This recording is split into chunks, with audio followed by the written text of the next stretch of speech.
ಶ್ರೀ ಸಿದ್ದೇಶ್ವರ ಸರ್ಕಾರಿ ಪ್ರಥಮ ದರ್ಜೆ ಕಾಲೇಜಿನಲ್ಲಿ ವಿಕಸಿತ ಭಾರತ 2047ರ ಯೋಜನೆಯ ಪ್ರಗತಿ ಮತ್ತು ಪರಂಪರೆ ಸಮ್ಮೇಳನ ಕಾರ್ಯಕ್ರಮ.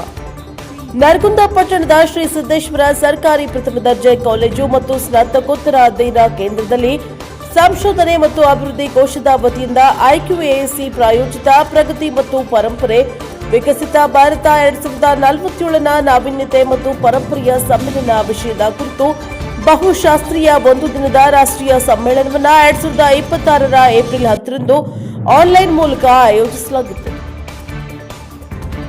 ಮೈಸೂರು ವಿಶ್ವವಿದ್ಯಾಲಯದ ಅರ್ಥಶಾಸ್ತ್ರ ವಿಭಾಗದ ಪ್ರಾಧ್ಯಾಪಕಿ ಡಾಕ್ಟರ್ ಉಮಾ ಎಚ್ಆರ್ ಸಮ್ಮೇಳನವನ್ನು ಉದ್ಘಾಟಿಸಿ ತಮ್ಮ ಪ್ರಧಾನ ಭಾಷಣದಲ್ಲಿ ವಿಕಸಿತ ಭಾರತಕ್ಕೆ ಭಾರತದ ಪುರಾತನ ಜ್ಞಾನ ಭಂಡಾರಗಳಾದ ವೇದಗಳು, ಉಪನಿಷತ್ತುಗಳು, ಆಯುರ್ವೇದ, ಯೋಗ, ಗಣಿತ, ಮಾನವ ಅಭಿವೃದ್ಧಿಗೆ ಪ್ರಮುಖವಾಗಿದೆ.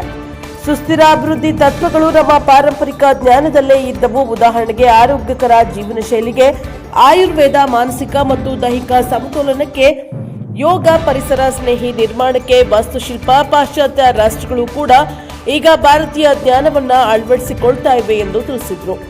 ದೇಶದ 10 ವಿವಿಧ ರಾಜ್ಯಗಳಿಂದ ಒಟ್ಟು 64 ಸಂಶೋಧನಾರ್ಥಿಗಳು ಮತ್ತು ಪ್ರಾಧ್ಯಾಪಕರು ವಿಜ್ಞಾನ ಮತ್ತು ತಂತ್ರಜ್ಞಾನ, ವಾಣಿಜ್ಯ ಮತ್ತು ಅರ್ಥಶಾಸ್ತ್ರ, ಕಲೆ ಮತ್ತು ಮಾನವಿಕ ಶಾಸ್ತ್ರಗಳು ಹಾಗೂ ಸಾಹಿತ್ಯ ಉಪವಿಷಯಗಳ ಅಡಿ ತಮ್ಮ ಸಂಶೋಧನಾ ಲೇಖಗಳನ್ನು ಮಂಡಿಸಿದ್ದಾರೆ.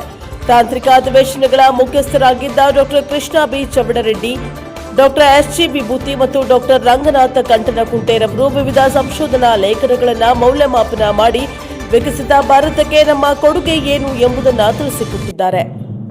ಈ ಸಂದರ್ಭದಲ್ಲಿ doctor Anand Kumar Lalasangi, doctor Ramu M S, professor Yashodha Angadi, doctor Gurupadappa Siddapura, professor Sagar G Bamboli, professor Malatesha Aralikatti, doctor Madhu Jiyar ಉಪಸ್ಥಿತರಿದ್ದರು.